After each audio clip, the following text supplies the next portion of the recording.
One of the questions I am asked so often is, when do I prune? How do I prune? And how don't I kill the plant? Well, the good news is that it's actually really simple. There are a few golden rules that you need to know. Follow those. Uncomplicated, guys. Don't get stressed out. And the most important thing you need to know is that the likelihood of you killing the plant when pruning it is quite minimal. So be calm, follow these few steps, and you too can use the tools of your trade in the right way.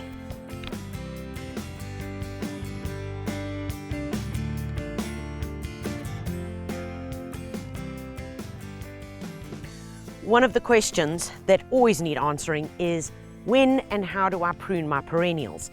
Now, this type of pruning is called rejuvenative pruning.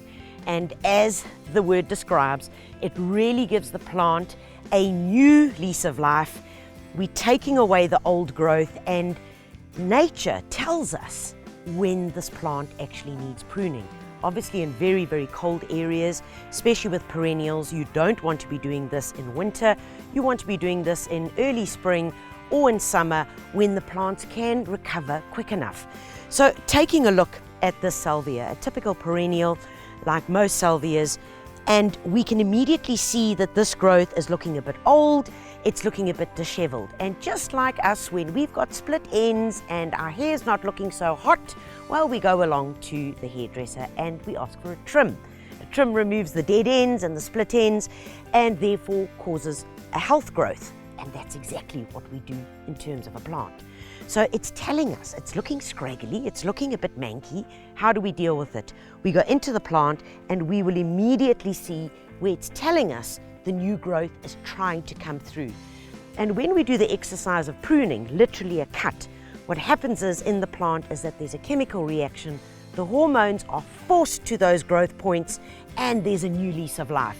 And that is why we call it rejuvenative pruning. So let's get stuck in. The easiest way to do this is take one of the branches that aren't looking so healthy, follow it all the way down to when you see a new set of leaves that is pushing through, and literally just about 5 mils from the join, a nice 45-degree angle cut.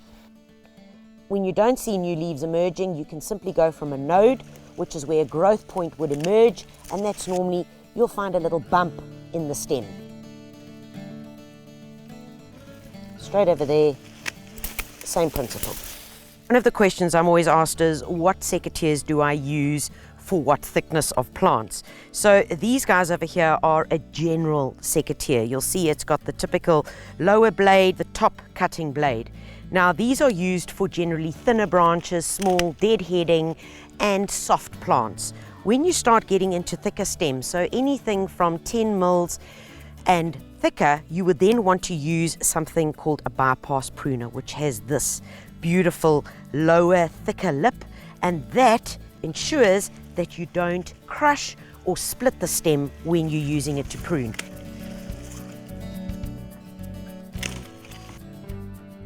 Another very important tip when you are doing rejuvenative pruning, to always use the opportunity to take away dead or diseased wood, and that would be bits like this. So follow them in. Sometimes you can literally just break them off, or follow it in and prune it right at the base and get rid of this, because this is just unwanted on the plant, and all the plant is doing is still trying to put energy into it. If there's a little bit of life left in it, it will still try and put unwanted energy in, whereas instead we want it all to go into our new growth. So you can see the finished product here, an even height. We've literally brought them down to all these new beautiful shoots, and this salvia is simply going to bounce back in no time at all.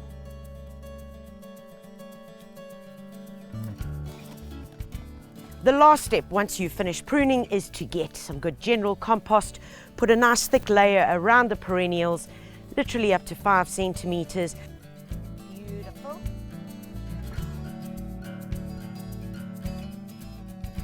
And then a good fertilizing of a product which is going to enhance leaf growth and flowering. So leaf growth is the first number, which is why we're using an 815, and the last number produces the flowers. So the particular fertilizer that I've used on this plant is great for flowering and for good leaf production. The second type of pruning that you're going to be doing is the one that you do most often, and that's called deadheading. And that's mostly for all your annual plants, so those that grow, flower, literally within one season. But of course there always are exceptions to the rules, and one of those plants would be this. It's called a dianthus, a beautiful plant that you will find available at your local garden centre. They can last right through the winter months, and if you prune them and deadhead them like I'm about to show you, they will literally go on for years in your garden. And what deadheading requires is once these guys are finished flowering here, you can literally see the dead bits, follow it all the way down and take off the stem. This is the part that we no longer want, and you can see the new foliage is already starting to push through. And of course, when there's new foliage, after that is going to be beautiful flowers.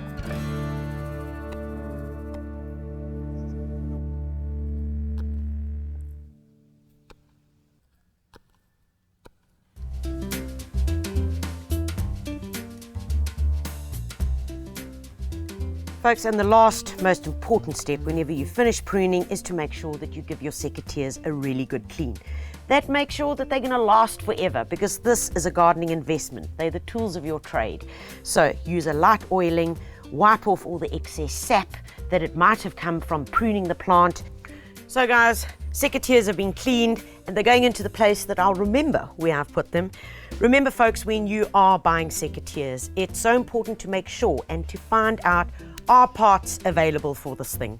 Does it have a guarantee? And one of the most important things I always ask is, where is the little spring? Is the spring built in or is it outside? Because if you lose that thing, well, the days are numbered. Make sure you look after them. Never loan them to your neighbor. Never use them to open tins of paint or to cut wire, and they'll carry on being a great investment for you for years to come.